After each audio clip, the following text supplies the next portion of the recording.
Kunozwa yoda brain dzangu dzanodzoka kuti tapinda pamasiku kundatanzwa kunzwa kurerukirwa ini. Okay. No, kana mama akati asina vanhu vanga vachihotsira. Teta hotsira tese. Kuti basa kuza ndinge ndatorerukirwa.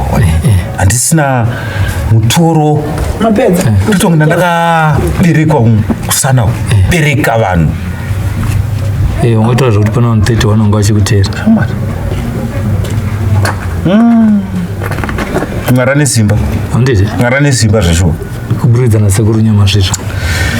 Right. Nyaya yaSekuru iyo ndio ndoda nyasotaura kuti Sekuru vabateni makumaviri zviwa. Ndiri mwana mudiki hangu ndo zvacho ndogona kutadza kunyatsochi nemo hangu kabati ava Sekuru vane power. Mwari. Ungochinzwa kuti wakatanga kufambiwa waitonzwa kufamba kubva apa.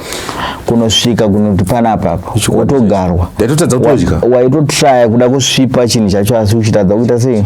Ndakabloka. Pesera wakukwenya nekunze asi uchinzwa kuti dambudziko riri mukati. Sure. Unofana kuti gonye iroro. Ndo rinoda kuti ugone kurisvipa. Uri muno mudare wakadaro nyaya yedu yafamba zvakaita sei? Ndo yaiva communication yaiziva kuti uri papi, ndo yaikutina, ndo remote yavaishandisa pakufamba newe uchishaika. Handitika Schema Construction is ready to serve homeowners, carpenters, builders, contractors and businesses with quality ceiling, wall skimming and tiling. We also supply ceiling boards and accessories, cornices and centerpieces, skim light, rhino set and plaster products, tile adhesive and grout.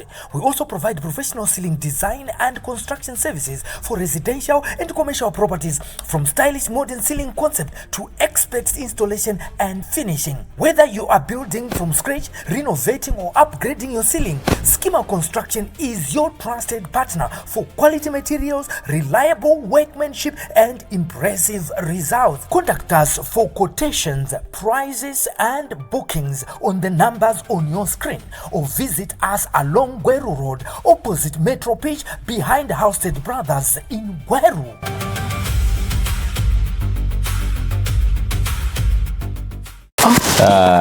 From Budiriro to Murombedzi Sekuru. Budiriro to Murombedzi. Ndikushaka kuzwa kuti ndakafamba sei kana kuti ndairarama sei ndiri ikoko. Chandiri kungorememba izvezvika ndichibatwa ndiswa mota. Ndizodzoka futi brain dzangu ndichizosvika muno muSekuru. Handisina kana chinhu chandinetsa. Ndaichita kunge ndine zvinhu zvakandibata kumashure kudai so. Ndaita kuti ndine mweya yevanhu vakawanda iri kunditeera. Vanhu vachoka 31. 30. Vanhu vanga vari 30. Ihope dzandikurota idzi dzandachitofunga 30 vanhu ende ndo rana ndinaro saka iri Sekuru amukona saka iri. Ndikushamisika Sekuru. Zvinoitika muSekuru chikuru kuti wewe unenge waitawo zvakaita sei. Ameno pamwe ndoengaita amwe ndakabata mushonga ndakata sekwini ndakashayishira vanhu pandava dzinza rangu andakauraya ndakavaita sekwini. Aiwa no muroya ana chakanaka muSekuru anengoita zvaanoita. Shuwa Sekuru. Muroya ane maitiro ake but chikuru kuti iwo unenge waitawo zvakaita sei zvakanaka. Kuitawo vamwe vanenge vakuti wo nekurwara ikoko advantage vakungojera munhu mari zvinenge zvakaoma kuti mama paridza pfuma. Paridza pfuma yakawanda. Ndakawanzwa vachiti vakatengesa mota. Paridza pfuma yakawanda zvesho ndakuzama kuti ndidzoke. But ava ndakanoona mama vakaita kundisiyirwa. Tiswa mama wangu. Alright. But vanomira nini? Vanondida kutodarika. Ndokuti amai. Ndokuti amai zvokuti ndofunga kuti dei amai vangu vari vatori vapenyu pamwe vaitotadza kutondida zvekuti amai vari apa. Vamira nini? Sure. Ndozvakuenza kuchikoro. 3 months. Anza akasiyiwa namai vakane 3 months. 3 months. Akasiyiwa ne 3 months. Shaya. Vakamucheketa kusvika izvezvi. Vakutorerwa nemhepo idzodzi mufungidzo. Ndaona face yavo ndiri musango mandanga ndirimo. Amene kwamuri kuti kwaMurombedzi. Ndingoona face kuti baba ndisota. Ndadambomhanya pandaona kuti ndi mama. Ndamboita naro.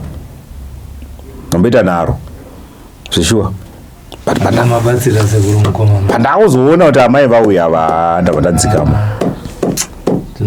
pakaipa aiwa zvakakosha. Chikuru chinodiwa ndechekuti kana munhu achipora anofana kupora kuti zvinhu zvifambe zvakaita sei zvakanaka. Nyaya haisi kungonakidzwa nekutora pfuma zvandakangotsanangura pai.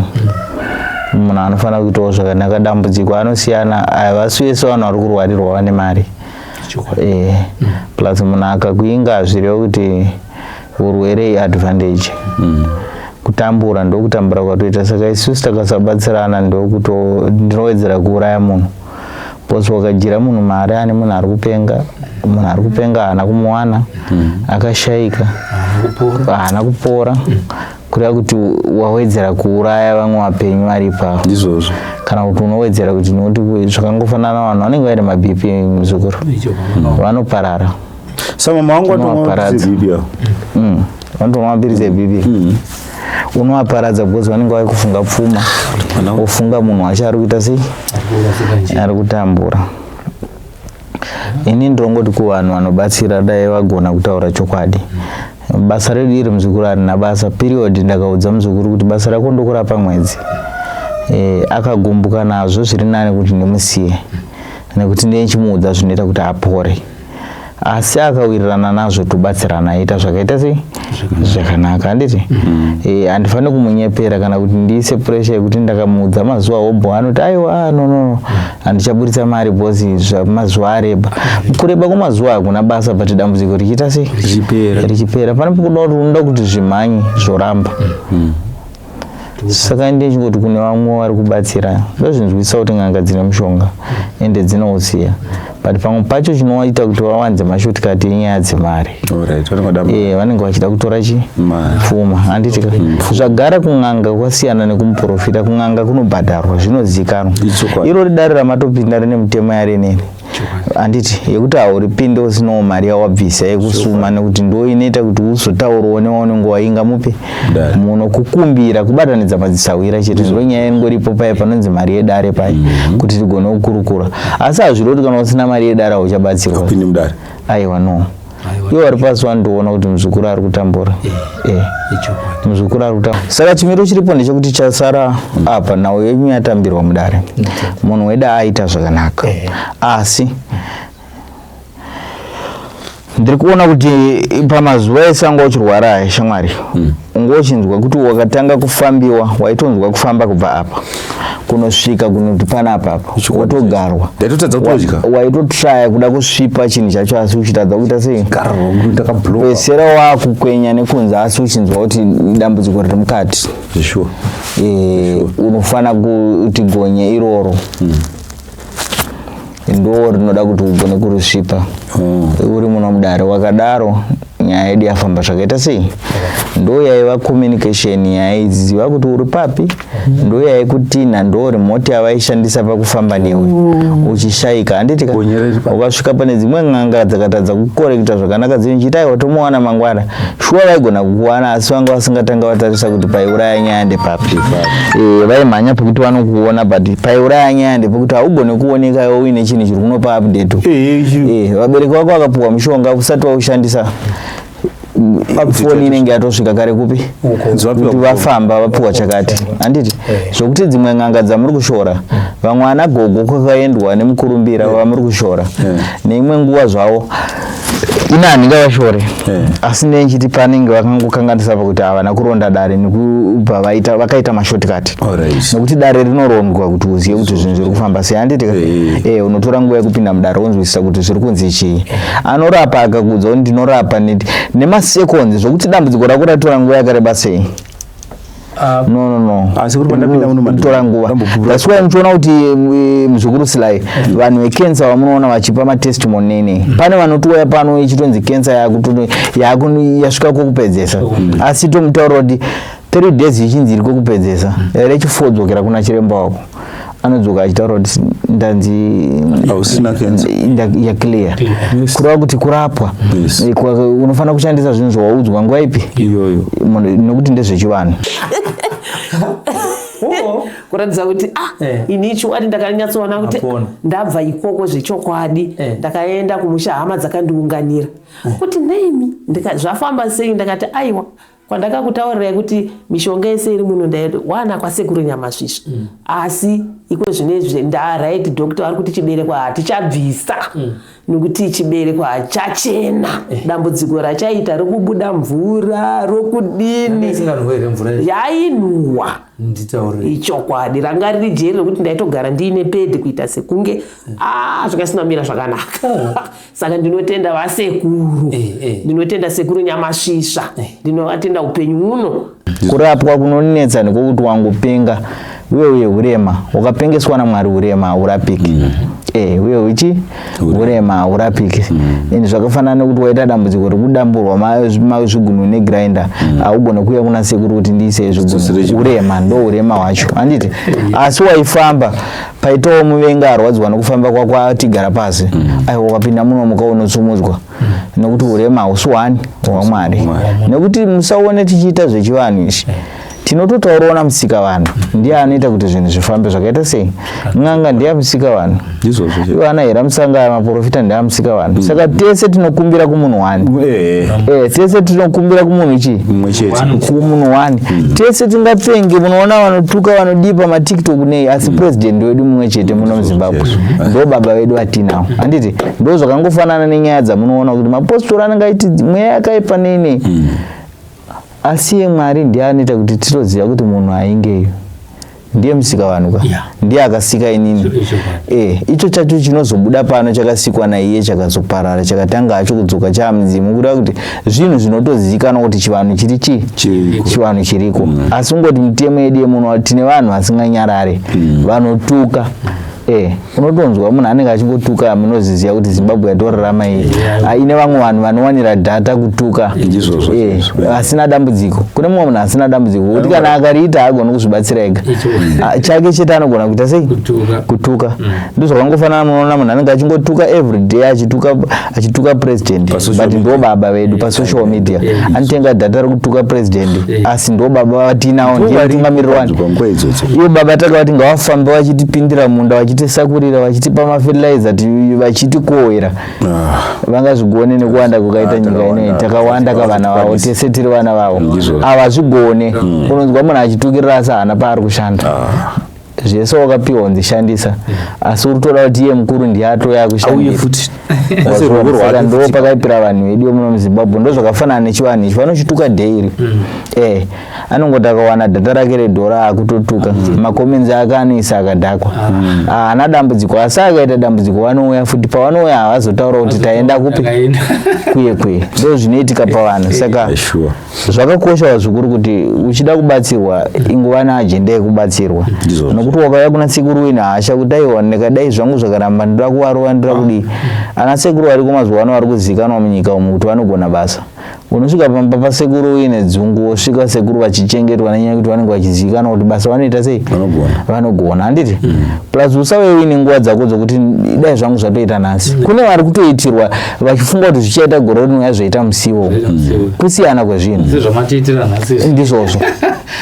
Unototarisira kuti basa ani muri kuona kuti izvozvo ranga rakafambiwa nguva yakareba vanhu vanga vaneta asi rinoitwa nenguva diki nekuti ranzi riitwe. Harina kutuma kuti iri asi wanzi riite ndo maitirwo arene rinobva rafamba. Kuisa iye mukomana anga achinzi chaari kuroherwa chiko. Andi muri kuona nawe yatugedza kutaura variwo izvo vanoita kana vachida kushandisa munhu muzvikuru vakarwadziwa niwo vachida kukushandisa akaona kuti njere dzako dzinoita kuti iye abenefit anodziba kuda kuti wakutorasika njere bosi yamushonga yakushanda papi ndo yakutenderedza pfungwa nguva unge pfungwa dzakazorora idzo dziri kukerengewa chete kuti dzimanye zvake zvinenge zvichiita mabusiness anenge achiita sei achifamba shopu ichiramba ichipinda chete vanhu mari kana ari mabhazi achiramba achitengwa kuromba zvakunoita manje mumwe munhu anoromba achida kuita mari zvobva zvaramba yebva yatoita nhamo. Munhu unenge wanoshandisa ropa rake rakaramba wakutambura maona nyaya yacho. Wakanoromba uko uchibata mumwe munhu unobata asiri ane ropa rinoramba watotora nhamo asi ndeyako Posi kuromba azvinanga nechiti nezvawafambira. Izvozvo. But chandakaramba ndechekuti munhu anonyepa kuti aiwa ndakapiwa ninge ndisingazive. Kwe kunyepa kuti zvireruke kumhuri. Aiwa hakuna ng'anga ine favor ndakataura kubva nekubva. Ng'anga hadziite favor muzvikuru. Ndeta favor mushonga musana unoita 50 cents kana $1. Iwo svika muno mundu andakupa mushonga wokuromba pamwe ndichitoda 20,000. Ndobva ndakupa mushonga wa 20,000 favor yacho ndei. Iri kubatsira ani favor yacho. Posi pamwe 20,000 yacho michoido sekuru. Ndo yandiri kuda inini pakutengesa mushonga wangu ndobva ndangokupa iwewe. Ubva wazitanga kuti ndakapiwa ndisingazive ndichikupa kuti uite sei. Kunyepa kwe munhu anototi ndipe icho etobhadhara mushonga yatoudzwa mushonga watiri kukupa ndowakaka ndiwo unoshanda zvakati nezvakati. Ebva atozvinzwisisa kuti aiwa mushonga wangu kana ndakauona yanhekwe ndiwo mushonga wandatora upi. But kana zvakuzonetsa ndipo unonzwa munhu akuti ndakapiwa ndisingazive ndakaenda ndichida kuzondai. Kunyepa kwe muzukuru kwe dzanyaya dzanyaya. Aiwa matibatira basa. Tatenda nebasa ramatiitira nhasi. Saka ndonyaya ingoripo ndoda kuti mukomana agone kurutsa. Akarutsa henyu zvakasununga kuti mufambe naye. Basa rake rinenge rafamba zvakaita sei zvakanaka. Asi nenguva dza10 kufamily yawo nhasi kuri kutambirwa shoko rekuratidza kuti urwere wadzokera kumuredzi wawo. Imi makaita moyo anosununguruka. Kana mati aramba akadaro anongoramba wakaita sei. Isusu urwere tinodzosera pamuridzi wawo. Atiendese pana asiri muridzi tinoendesa pamuridzi wani weurwere handitika. Iye ndiye anoziva kuti urwere hwangu wadzorwa kwanga wakaenda. Asi chatogona kusosera kuti kana akazocheuka aida kutarisa kuya haachaona. Kuda kuti problem yake yake ndiye akazvifambira. Asi kazhinji chandoziva ndechekuti chekudzorerwa neimwe ng'anga kuti uchirapanurwe chinotoda futi ng'anga yacho yakakudzorera chinonetsa. Chinonetsa zvakaoma kuti unoparadza mhuri vamwe vakatoparara nekuda kwemunhu mumwe chete anotoparara. Kurarama uchifamba munzvimbo usingazive uchifamba netsuka uchidii unosvika kumwe kwaunonzi uri mbavha muzvimbo unoatako. Takatombonzwaro wane nzara musi munobhinya vanhu here mutigarira usiku. Kasaiwa handisi rini ini nditongogarawo ndiri panapa ndotongokumbirawo zvanenjikumbira svika mumwe munhu atoziva zvikanzi aiwa iwa haumuzi here munhu.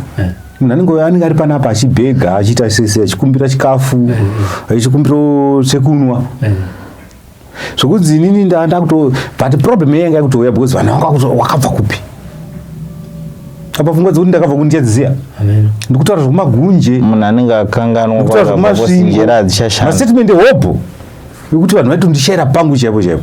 But kana muri musekuru makandisaziso kuti mutichengetedze sekuru ndakaurayirwa munhu ndakatarisa nezuro so zvakanangana nekuti ndakuurayiwa nekuti zvakazvanzi akatumira mhepo ndakazoararira kusingazikanwa.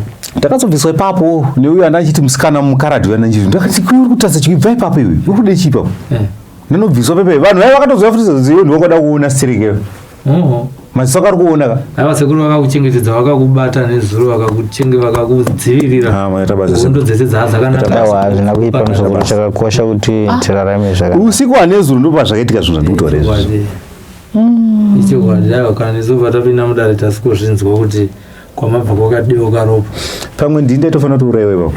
Ndo zvakanangana newe. Aiwa zvakakosha inini ndinongotenda kuti zvakanaka kuti zvindambudziko kana rafamba kudai zvakanaka zvakakosha kune mhuri yenyu inenge yapotera kwamuri imimi muzvikuru Sly vazukuru vayo vakapotera kwauri vobatsirika zvakakosha kwamuri zvinoita kuti basa renyu rifambe zvakaita sei zvakanaka handitika. Inini ndikungoti futi kuvazukuru vangu vari kumhiri kune vari kuchema kuita vamwe mudziyo yangu muzukuru yandinaye panze apa yese dzimba dzese dzandinadzo vazukuru vangu vari kumhiri vanoti itai zvese izvi sekuru handitika nezvamakatiitira handitika. Kune vamwe vakajirwa kuti mundizive taurai neni muri ikoko eni nyika yauri taura neni tigadzirise pakakanganiswa zvinhu zvifambe zvakaita sei usatuke ng'anga munhu akakanganisa vanotadza handitika iye anogona akatokanganisa futi asati ngamutaka anenge akundika chiremba akapuwa munhu akanofira mumaoko make atingamuti tipe munhu arisi dambudziko rachiremba handitika kufa kuno imwe nguva yakwana handiti asi chandongoti kung'anga ndechekuti cheka dambudziko kuti unorigona here ukanzi unorigona woitira vanhu kuti zvinhu zvifambe zvakaita sei zvakanaka handitika zvinhu zvofamba zvakaita sei zvakanaka ini ndikuvimbisa kuti murwere wedu ndiyei ndofunga zvamuri kumuona nezvamamutora naye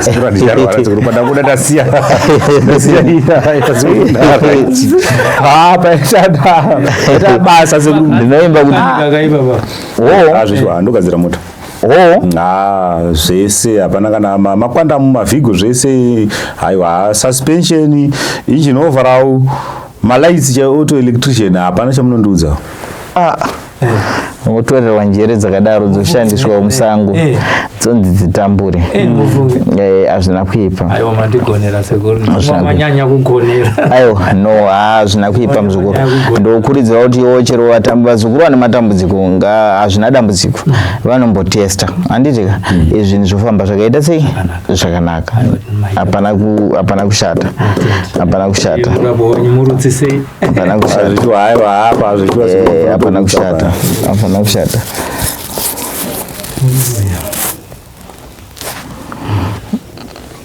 mukangodzokera yenyu neningi yenyu kwamasvikira makamera yenyu monoseta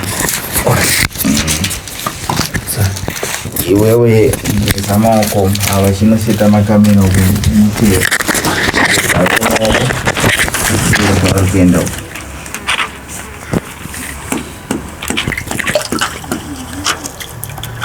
ende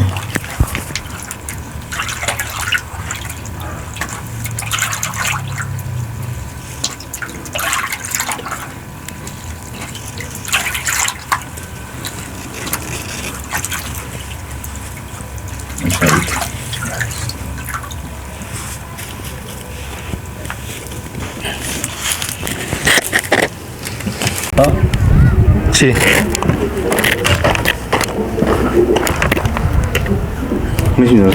Isa kwa kamera tu. Ndio washiba hii. Eish.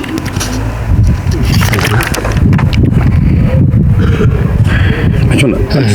Ndio chanzo mfano washiba. Mumaru. Wewe naSekuru. Mira tangu aratidza. Mama one.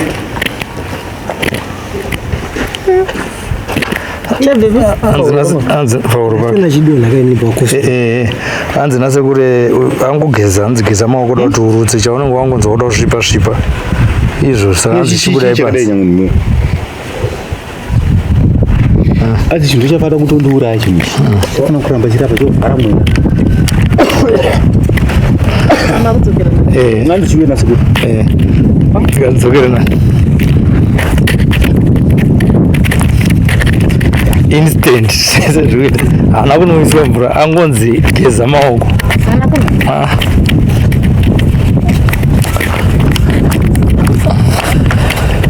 chatobuda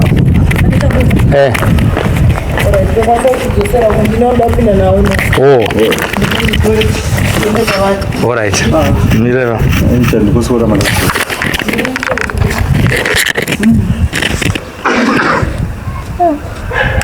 angonzi kwakosora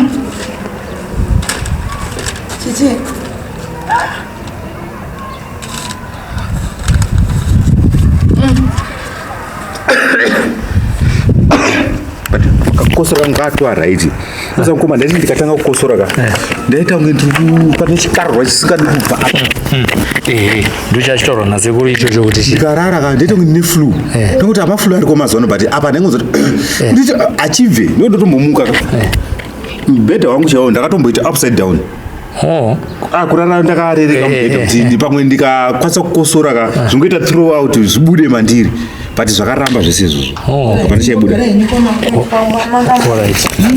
atidzokere yandirambira iwe yekore-kore musachore mbubu ndiri muti mukuru wandinobva varume ndi kundoyera musachore mbubu ndiri muti mukuru vasekuru vamweni vaigara bvumo chivanhu chadunjiye chakadzo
Schema Construction is ready to serve homeowners, carpenters, builders, contractors, and businesses with quality ceiling, wall skimming, and tiling. We also supply ceiling boards and accessories, cornices and centerpieces, skim light, rhino set, and plaster products, tile adhesive, and grout.